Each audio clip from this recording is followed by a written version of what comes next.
আসসালামু আলাইকুম প্রিয় ভাই বোনেরা, সবাই কেমন আছেন? যে যেখান থেকে আমার ভিডিওটি দেখছেন সবাইকে জানাই অসংখ্য ধন্যবাদ। আমি কিন্তু আপনাদের মতোই সাধারণ একটা মানুষ। আমি যেহেতু এখানে টুকটাক ভিডিও দিয়ে আপনাদের সাথে শেয়ার করি সবকিছু, তো অনেক কিছু আছে যে আসলে যাচাই করে বাস্তব জিনিসটাকে একটু তুলে ধরার চেষ্টা করি। তো কালকে একটা ঘটনা দেখলাম, দেখে আর কি মনে হলো যে আমার আপু ভাইয়াদের সাথে একটু শেয়ার করি বিষয়টা। আসলে আপনাদের কাছে কি মনে হয় একটা মার বয়সী মহিলাকে একটা মানে সন্তানের বয়সে একটা মেয়ে মানে গায়ে হাত তোলা, এই জিনিসটাকে আসলে মানে কোনো গ্রহণযোগ্য মানে আপনাদের কাছে মনে হয়? জাস্ট ভিডিওটা আপনাদের সাথে একটু শেয়ার করে দেখেন।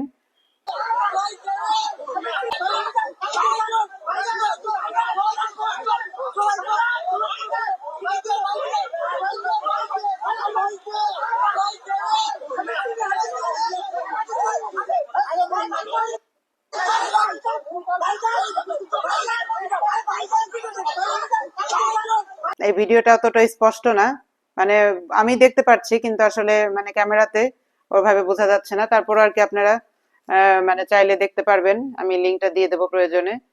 এটা হচ্ছে ঢাকা ধানমন্ডির 32 লেকে, ওইখান দিয়ে একটা মহিলা যাওয়ার পথে সে হয়তো কোনো মানে ইয়াতে বলছে যে জয় বাংলা, মানে এই কথাটা বলাতে জয় বাংলা তো আসলে এই মানে ডায়লগটা তো আসলে আমাদের সবার, যে কোনো মানুষের, মানে এই ডায়লগটা আসলে যে অন্য কোনো দলের মানে আলাদাভাবে এই ডায়লগটা তাদের তা কিন্তু না, এই ডায়লগটা আসলে সবারই জয় বাংলা।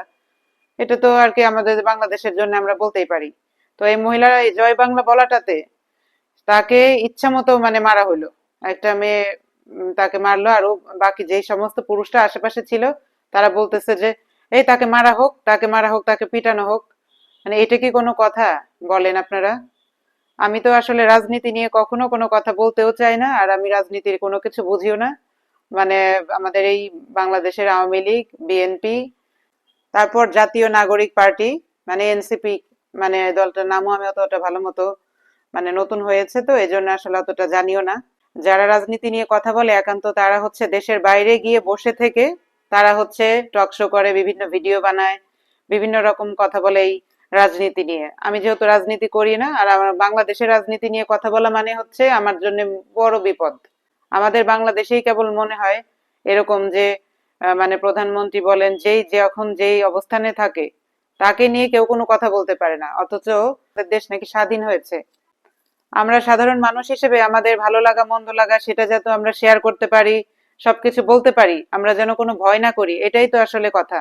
মানে কেউ যদি কোনো কিছু বলতে যায়, কোনো দলের নিয়ে কোনো কাউকে নিয়ে যদি মানে সেটা বলতে যায়, সেটা বলতে গেলে আগে দেশের বাইরে যাইতে হবে, দেশের বাইরে গিয়ে তারপরে তার নিয়ে বলতে হবে। দেশে থেকে কোনো কিছু বলতে পারবে না, বললেই তার হচ্ছে পরিবার মানে হুমকির মুখে পড়বে, না হয়তো তাকে মানে খুন করা হবে, আর না হলে তাকে নিয়ে জেলে আটকানো হবে, গুম করা হবে। এইসব কাজই তো আমাদের দেশে তো তাই করে। প্রত্যেকটা সরকারি যখন যে দলের ক্ষমতা যখন যে পায় তখন তো সেই তার মতো করে ক্ষমতা মানে খাটায়। এই যে জামাত শিবির আসবে, জামাত শিবির সেটা করবে, বিএনপি আসলে বিএনপিও তাই করবে, আওয়ামী লীগ যখন ছিল তারা করছে, আবার জাতীয় পার্টি নাকি নাগরিক দল তারা যদিও ক্ষমতায় আসে তারাও তাই করবে। তাদের নিয়ে ভালো মন্দ কথা আমরা মানে অবলীলায় স্বাধীনভাবে কোনো কিছু প্রকাশ্যে বলতে পারবো না। মানে বাইরের দেশ যদি বলি, বাইরের অনেক দেশেই মানে আছে যে মানে সরকারের পক্ষে বিপক্ষে যে কোনো ভালো মন্দ কথাবার্তা তারা অবলীলায় বলতে পারে স্বাধীনভাবে, এবং কি এটা নিয়ে কোনো সমস্যা হয় না। কেবল আমাদের বাংলাদেশেই মানে এত সমস্যা হয়। মানে সমস্যা কি, মানে তার প্রাণ নিয়েই টানাটানি। কেউ যদি কোনো ভালো মন্দ কথা তার সবকিছু যদি সে মানে প্রকাশ্যে সে শেয়ার করে বা কারোর কোনো ভুল তুলে ধরে তাহলে তো রেহাই নাই। মানে আমার মাঝে মাঝে খুব কষ্ট লাগে যে আমরা আসলে সাধারণ মানুষ হিসেবে বাংলাদেশে আমাদের আসলে টিকে থাকা খুবই মুশকিল। যাদের টাকা পয়সা আছে, ভালো অ্যাবিলিটি, তারা কি করতেছে, তারা আস্তে করে দেশের বাইরে চলে যায়, দেশের বাইরে থাকে। কিন্তু আমরা তো সাধারণ মানুষ, আমাদের তো এই দেশেই আমাদের মাথা গুঁজে ঠাই করে থাকতে হবে, এই দেশে আমাদের সবকিছু। কিন্তু এই দেশে থাকতে গেলে সবকিছু মুখ বুজে সহ্য করে, চোখ কান নাক বন্ধ করে আমাদের চলতে হবে, এবং কি যখন যেই জিনিসটা আমাদের উপরে প্রয়োগ করা হবে সেটাই আমাদের মেনে নিতে হবে।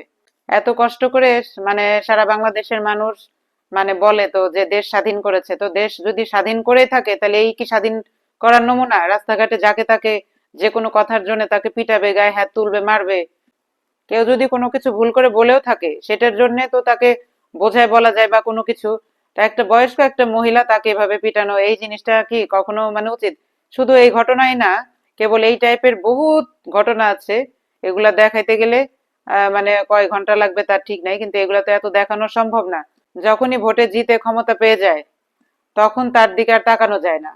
আর কি পরিমাণ যে মানে এক একজন মানে কয়েক মাস বছরের মধ্যে মানে ভয়ঙ্করী অত্যাচারী হয়ে যায় সেটা বলার বাইরে। এখনই তো আমাদের আশেপাশে আমরা চলাফেরার পথে বিভিন্ন রকম ঘটনা দেখি, শুনি, মানে এমন পরিমাণে চাঁদাবাজি, এবং কি আমরা এখন চলাফেরা করতে গেলেও আমরা অনেক হিসাব নিকাশ করে চলাফেরা করি। বাচ্চা কাচ্চা নিয়ে যেখানে সেখানে এই পড়ালেখার জন্য, কোচিং এর জন্য, বিভিন্ন কাজের জন্য বাচ্চা কাচ্চা নিয়ে বের হইতে হইতো, দেখা যায় তারাও অনেক চিন্তা ভাবনা করে বাইরে যায়, কারণ অনেক রকম মানে প্রবলেম হচ্ছে। দেশের যে পরিস্থিতি, চারপাশের যে অবস্থা, মানে কোনো কিছুতেই আসলে ভরসা নেই, কখন কোন একটা অঘটন ঘটে যায়। আমাদের চারপাশে এগুলো দেখে দেখে আমরা অভ্যস্ত হয়ে গেছি, এখন আমাদের ভয় লাগে। এই ভয়গুলা মানে আসলে দিনে দিনে আমাদের আরো মানে বেড়ে যাচ্ছে।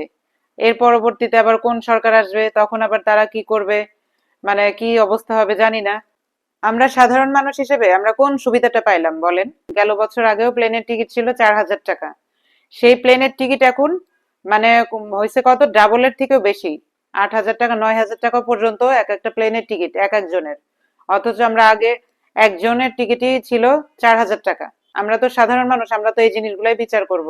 এই যে চাল কিনতাম আগে আমরা মানে 60-65 মানে কেজি টাকার যে চাল কিনতাম, সেই চাল এখন মানে 70-80 টাকা, 72 টাকা করে, মানে 80-85 টাকা করে কেজি করে আমাদের কিনে খেতে হয়।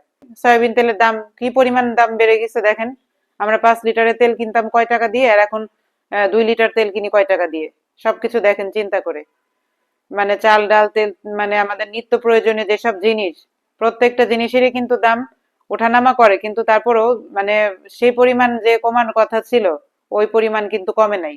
নিত্য প্রয়োজনীয় জিনিসগুলো আমার দরকার, সেই জিনিসগুলো যখন আমি কিনতে যাই, আমি আগের তুলনায় এখনকার মানে তুলনায় ফেস করি যেইগুলা, সেই জিনিসগুলা, গ্যাসের দাম বেড়ে গেছে, বিদ্যুৎ বিল বেড়ে গেছে।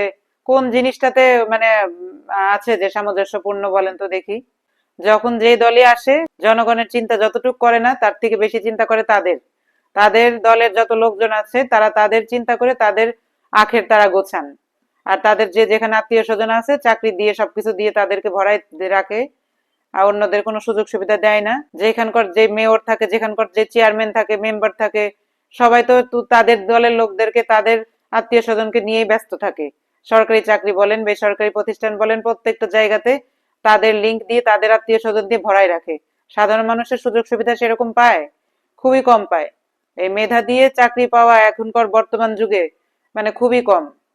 আমার এই কথাগুলো শুনতে অনেক খারাপ লাগলো, কথাগুলো কিন্তু বাস্তব। দেখেন চিন্তা করে, একটা চাকরির জন্য একটা ফ্যামিলিতে একটা মেয়ে একটা ছেলে মানে কেমন অবস্থা করে, হন্নি হয়ে ঘুরে বেড়ায়, টাকা পয়সা, তার মেধাও আছে, টাকা পয়সাও দিয়ে সবকিছু দিয়েও দেখা যায় একটা সরকারি চাকরি জুটাইতে পারে না। আবার প্রাইভেটে কোথাও চাকরি করতে যাবে, সেখানেও নানান রকম হয়রানি, নানান রকম ঝামেলা। কোন দিক দিয়ে তারা আর কি মানে নিশ্চিন্তে মানে একটা চাকরি পাবে, বা মানে এরকম একটা অবস্থা। আমরা সাধারণ মানুষ হিসেবে এটাই চাই, যখন যেই দলই আসুক না কেন, দেশের জন্য, দেশের স্বার্থে, জনগণের স্বার্থে, জনগণের জন্য মানে কাজ করবে, এবং কি এটাই আমরা আশা করব, এটাই আমরা চাই। আর স্বাধীনভাবে কথা বলতে পারা, যখন যেই দলেই থাকুক না কেন, ক্ষমতায় যত বড় ক্ষমতাবানী লোক হোক না কেন, থাকুক না কেন, প্রধানমন্ত্রীর বিরুদ্ধেও কথা বলার অধিকার সাধারণ মানুষের দেওয়া উচিত। বিরুদ্ধে বলতে, তারা যদি অনৈতিক কাজ করে, উল্টাপাল্টা ভুলভাল কাজ করে, তাহলে তো অবশ্যই সে তাদের বিরুদ্ধে কথা বলা মানে যে কোনো সাধারণ মানুষ বলতে পারে। আমরা সাধারণ মানুষ হিসেবে যেন আমাদের কথাগুলো, আমাদের আবেগগুলো আমরা প্রকাশ করতে পারি, এই অধিকারটা অন্তত পক্ষে আমাদের দেওয়া উচিত। সব দলের মধ্যে কিছু ভালো লোক আছে, কিছু মন্দ লোক আছে। ভালো মন্দর মধ্যে যদি মন্দের ভাগটা অনেক বেশি থাকে, খুব তাড়াতাড়ি সেই দলটার কিন্তু পতন হয়। অনেকে আছে শুধু খালি ক্ষমতার চিন্তা করে, হচ্ছে টাকা পয়সা কিভাবে জমা করবে, গোছাবে, কিভাবে লুটপাট করবে, এই চিন্তা, এই ধান্দা নিয়ে হচ্ছে তারা মানে ক্ষমতা আসতে চায়। আর কেউ আছে যে না, বাস্তবেই মানুষের মানে কল্যাণে, মানুষের জন্য, দেশের জন্য কাজ করতে চায়। তো এইরকম সংখ্যক মানুষ খুব মনে হয় কমই আছে। আমাদের দেশের আইন হচ্ছে, যখন যে দল ক্ষমতায় থাকে সেই দলের লোক ওই আইনের লোকদেরকে কিনে নেয়, একরকম টাকা দিয়ে কিনে নেয়। যত রকম খুনি হোক, যত রকম যাই অপরাধী হোক, সবকিছু ঢাকা পড়ে যায়।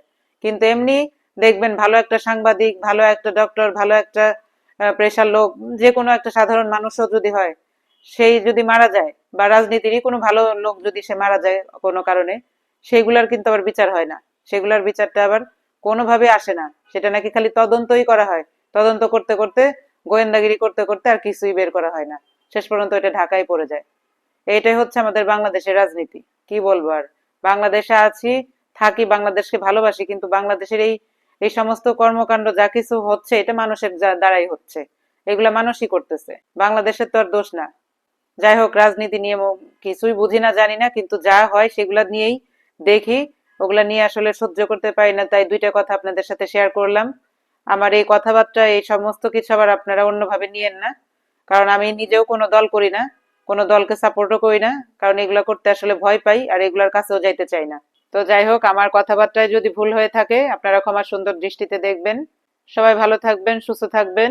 আর এতক্ষণ আমার সাথে থাকার জন্য মন থেকে সবসময় আপনাদের জন্য অনেক অনেক দোয়া করি। আল্লাহ পাক আপনাদের সবাইকে ভালো রাখুক। আমার জন্য দোয়া করবেন, আমার ফ্যামিলির জন্য দোয়া করবেন। আজ এই পর্যন্তই। আল্লাহ হাফেজ।